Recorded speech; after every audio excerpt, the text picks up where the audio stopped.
আমি এখন করব কাঁচা পাকা আমের আম পান্না। এর মধ্যে আমার কি কি দিতে হবে দেখো। আমি আমটাকে কেটে আঠি সিদ্ধ করেছি, সিদ্ধ করে আঠি ফেলে দিয়েছি, তারপরে পালটা নিয়ে নিয়েছি। হ্যাঁ, তারপরে আমি দিব এক মুঠো পুদিনা পাতা, এক টুকরা আদা,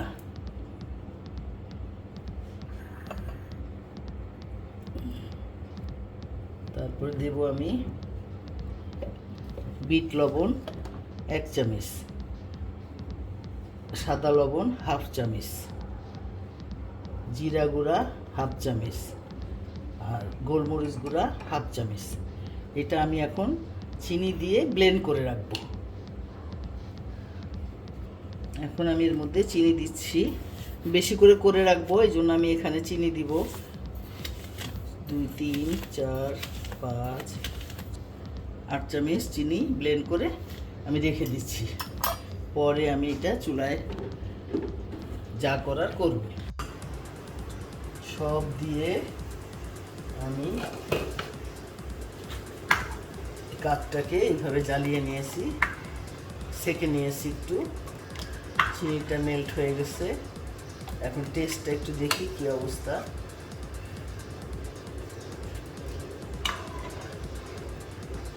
ঠিক আছে, এখন আমি একটা লেবুর রস দিব। এই লেবুটাকে রস করে এই যে দিয়ে দিচ্ছি।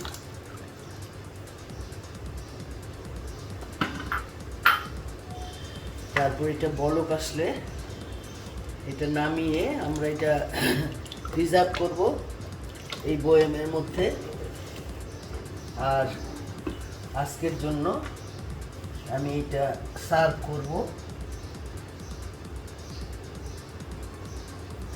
এখানে 4টা গ্লাস রেখেছি, আমি আইস কিউব দিচ্ছি 2টা করে।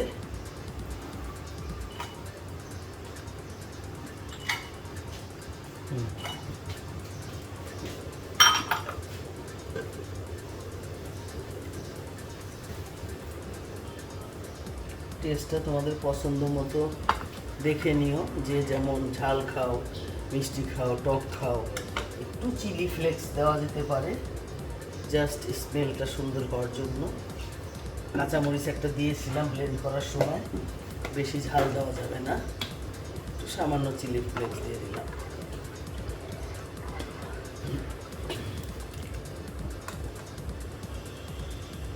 একটু বলক আসুক, বলক এসে ঠান্ডা হলে তারপরে আমি প্রিজার্ভ করার জন্য বয়ামে ভরবো। আর এখন আমি সার্ভ করে দিচ্ছি আইস কিউবের উপরে 4 গ্লাস।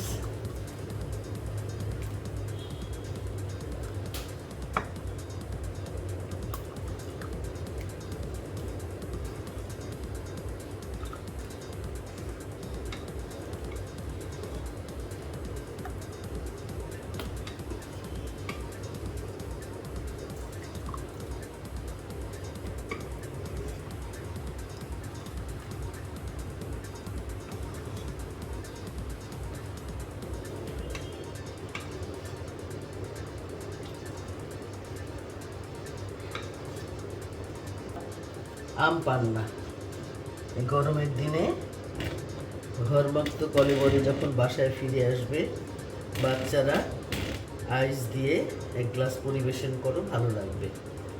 খেয়ে দেখো, তোমাদেরও ভালো লাগবে। ধন্যবাদ বন্ধুরা।